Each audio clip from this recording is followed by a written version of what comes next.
नमस्कार दोस्तों, श्री शिवाय नमस्तुभ्याम, हर हर महादेव।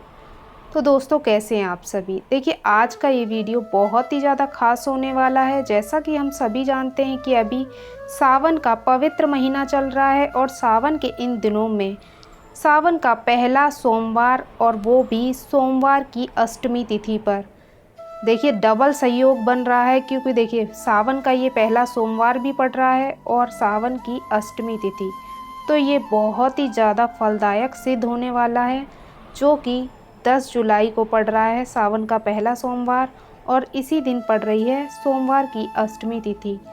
तो इस दिन हमें कुछ ऐसे अचूक उपाय ज़रूर करने चाहिए जिससे हमें भगवान भोलेनाथ की आशीर्वाद प्राप्त हो सके।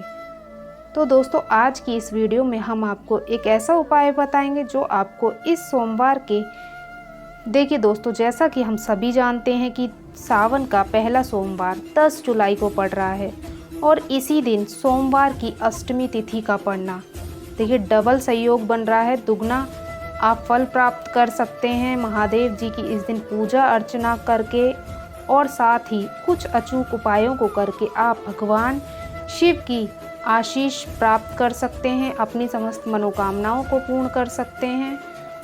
तो दोस्तों, आज की इस वीडियो में हम आपको अष्टमी तिथि पर यानी कि 10 जुलाई जिस दिन सावन का पहला सोमवार पड़ रहा है और जिस दिन सावन की अष्टमी तिथि पड़ रही है, इस दिन आपको करना है एक अचूक उपाय जिससे आपके जीवन के समस्त कष्ट कट जाएंगे, समस्त बाधाएं आपके जीवन में जो उत्पन्न हो रही हैं वो समाप्त हो जाएंगी। और यदि आपकी कोई ऐसी मनोकामना जो बहुत समय से परिपूर्ण नहीं हो पा रही, किसी न किसी वजह से वो आपकी इच्छा पूरी नहीं हो पा रही, तो आपको ये उपाय करना चाहिए।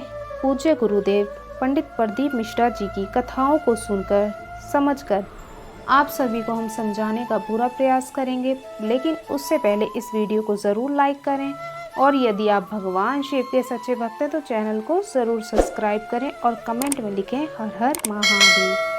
तो दोस्तों, आप जान लेते हैं कि हमें करना क्या है। तो दोस्तों, यदि आपके जीवन में बहुत समय से कोई ऐसी कामना है जिसे आप चाहते हैं कि वो पूर्ण हो जाए, या फिर आपके घर में हमेशा परेशानियां लगी रहती हैं, धन संबंधित परेशानियां या किसी रोग से संबंधित परेशानियां लगी रहती हैं, तो आपको इस उपाय को करना चाहिए। आपका व्यवसाय नहीं चल रहा ठीक से, उतार चढ़ाव आ रहे हैं, तो आपको इस उपाय को करना चाहिए। बहुत ही अचूक सा ये उपाय है।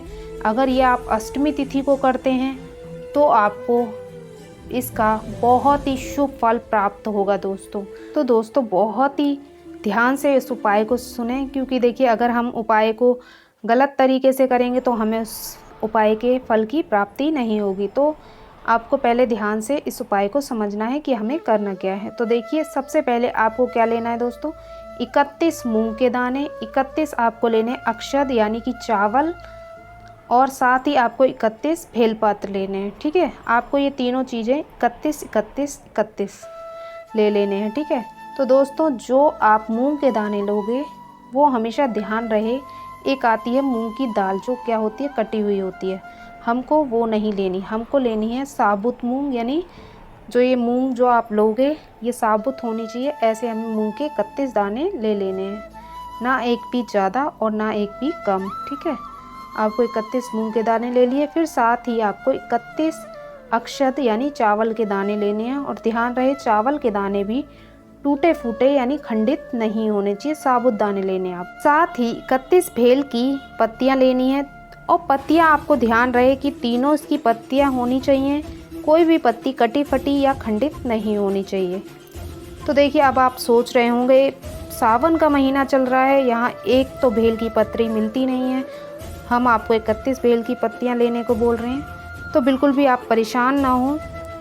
देखिए, आप कहीं भी अपने आसपास जहाँ भी आपके मंदिर हो, आप सावन का महीना चल रहा है तो आप भगवान शिव पर जो अर्पित बेल की पत्तियाँ होती हैं उसको उठाकर शुद्ध जल से धोकर फिर से उसका प्रयोग आप कर सकते हैं। तो ऐसे करके आपको 31 बेल की पत्तियाँ ले लेनी हैं।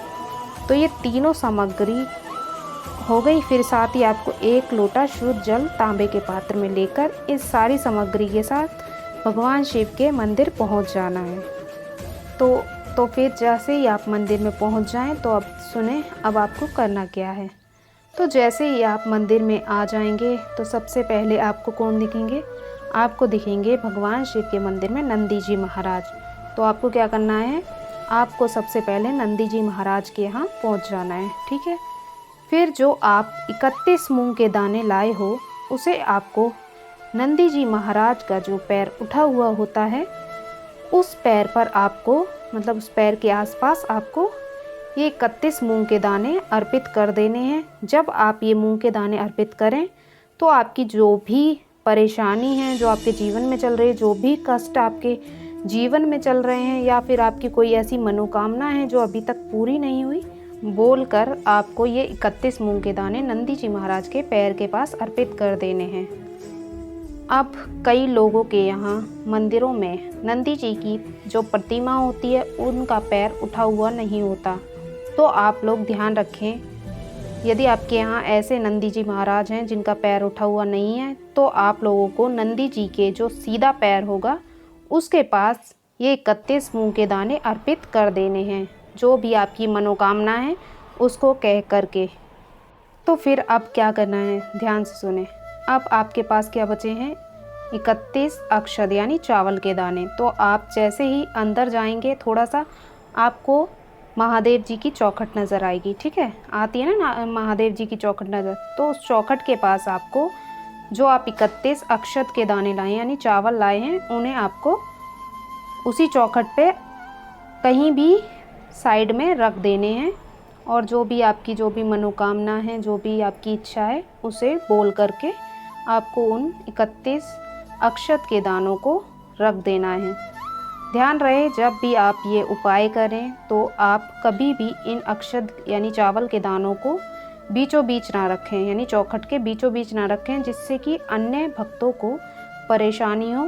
इसलिए हमेशा इस बात का ध्यान रखें, जब भी आप कोई भी उपाय करें उन उपायों से अन्य भक्तों को कभी भी परेशानी ना हो, क्योंकि भोलेनाथ केवल आपके भगवान नहीं है, वो तो सभी के भगवान हैं। तो हमेशा सभी को देखकर इन उपायों को आपको करना चाहिए, ठीक है। तो आपने अब ये अक्षत यानी चावल के दाने भी अर्पित कर दिए। अब क्या आपके पास बचे, अब आपके पास बचे हैं 31 बेलपत्र।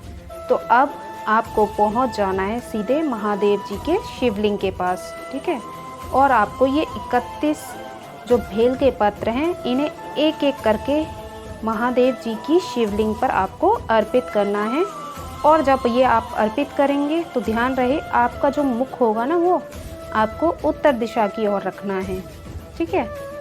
यदि आपके यहाँ मंदिर में बहुत ही अधिक भीड़ होती है, जैसे सोमवार का दिन होता है तो भक्तों की बहुत ज़्यादा भीड़ होती है ना, तो यदि आपको एक एक बेलपत्र अर्पित करने का मौका ना मिले तो आप क्या करें, आप एक के ऊपर एक 31 बेलपत्रों को रख लें और एक साथ इन सारे 31 बेलपत्रों को आप महादेव जी की शिवलिंग पर अर्पित कर दें। और जब आप अर्पित करें महादेव जी की शिवलिंग पे बेलपत्रों को, तो आपकी जो भी समस्त मनोकामनाएं हैं आपके जीवन में उन्हें आप बोल दें। जो भी जिस